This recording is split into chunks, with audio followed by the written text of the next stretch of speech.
Oke semuanya, Assalamualaikum warahmatullahi wabarakatuh. Di video kali ini saya akan menjawab komentar ya dari teman-teman yang menanyakan tentang skema power amplifier kelas D900 ya.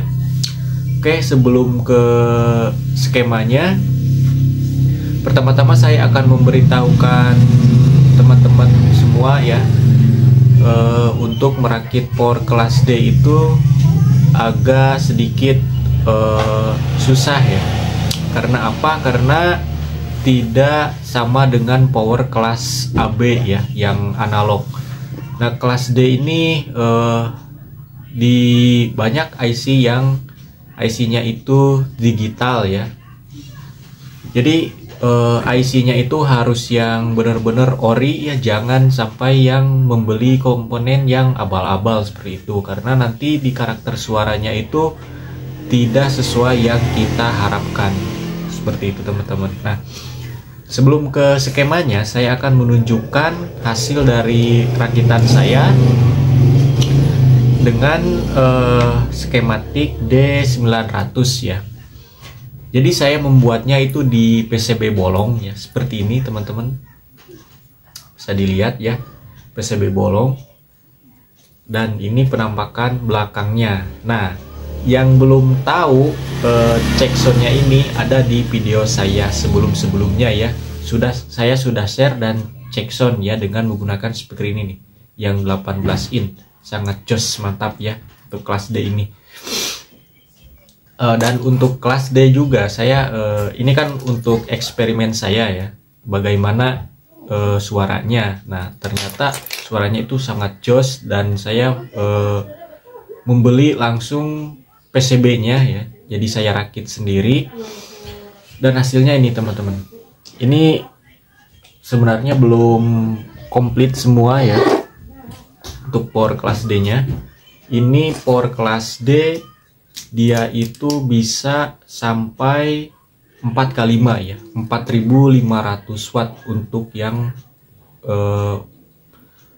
versi ini ya, dengan memakai MOSFET 6 MOSFET ya. Kalau di power biasa 3 set MOSFET gitu ya, di sini 6 biji di sini. Nah, yang perlu diperhatikan dalam membuat power kelas D itu, yang pertama IC di sini teman-teman, IC ya, IC digital ini harus yang bagus ya, supaya nanti suaranya itu mantap nih. Yang kedua, nah ini yang paling sering mengalami kegagalan ya, ada di bagian sini teman-teman, di low pass filternya ini ya, di LPF-nya ini. Jadi untuk lilitannya itu kita harus sesuaikan ya. Kalau di skema itu 22 microhenry, kita pas prakteknya itu tidak harus 22 microhenry gitu, karena udah dibuktikan ketika memakai 22 microhenry, kalau belum sesuai nih, kalau belum sesuai dengan rakitan kita, yang pertama lilitan di sini itu panas itu ya, panas. Kalau core-nya ini nggak panas, MOSFET-nya yang panas, seperti itu. Nah, seimbangnya itu adalah lilitan ini. Jadi kita lilit dulu, misalkan sampai 30 mH, terus reaksinya gimana? Apakah ini yang panas atau MOSFET-nya yang panas, seperti itu. Nah, kalau MOSFET-nya yang panas, kita coba kurangi lilitannya, kurangi itu gimana reaksinya gitu.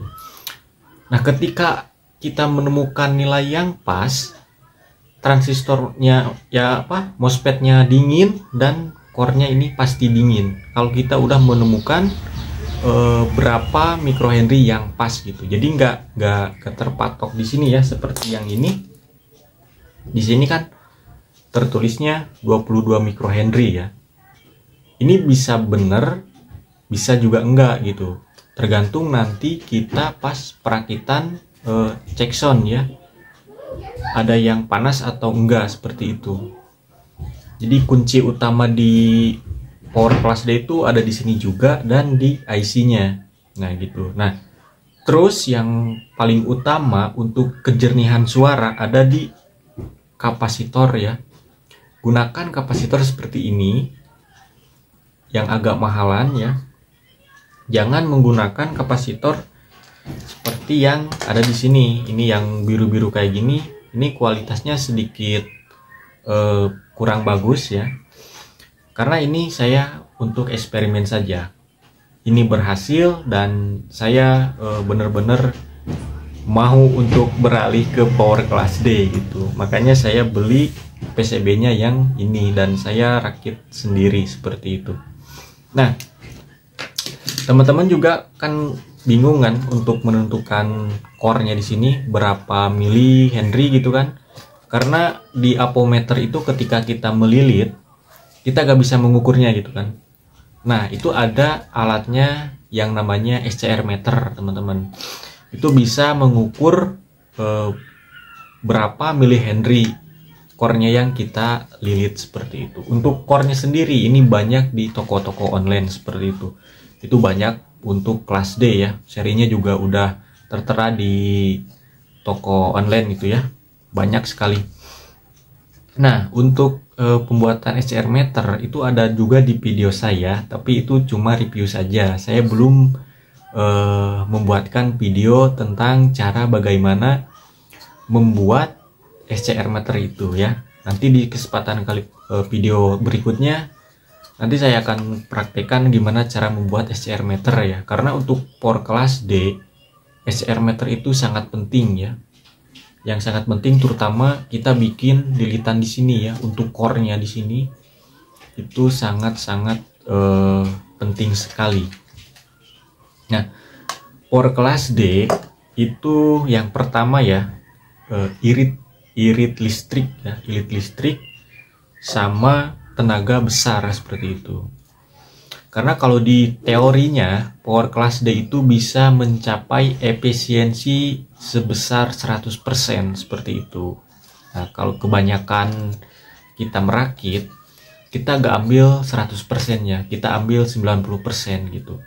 Karena komponen yang kita gunakan dan panjang kabel itu mempengaruhi juga ya, dan kualitas PSU yang kita gunakan seperti itu untuk kelas D ya.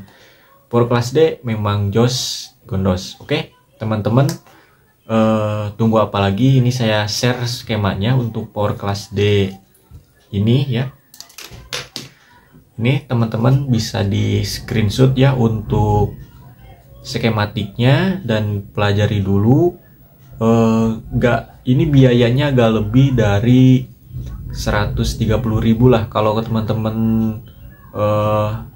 ada yang murah ya, kan beda toko, beda tempat juga kan, beda harga gitu ya teman-teman.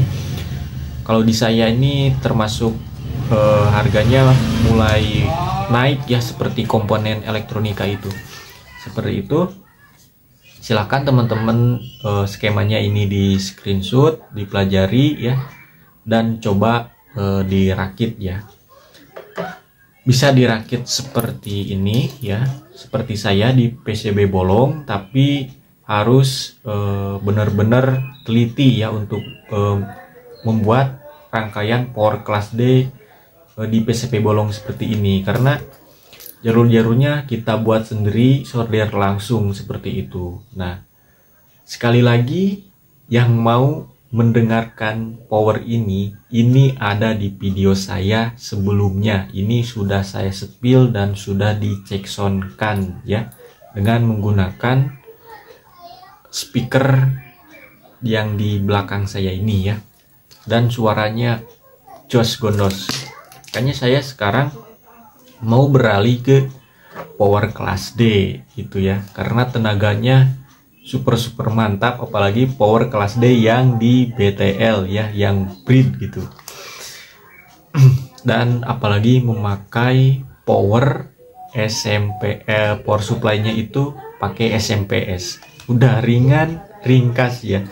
Power class D itu nggak panas teman-teman, nggak panas sama sekali ya. Beda dengan power AB biasa, digeber pun itu MOSFET-nya itu tetap dingin ya, cuma hangat-hangat dikit. Udah seperti itu. Sekian dulu video dari saya, semoga menginspirasi, semoga bermanfaat ya, apalagi para pemula yang mau mencoba power class D ya, karena sekarang itu banyak perakit yang beralih ke kelas D, bukan beralih sih, mencoba ya, eksperimen ke power class D gitu ya. Karena power class AB itu bukannya gak bagus, tapi power class AB itu membutuhkan power supply yang sangat besar ya.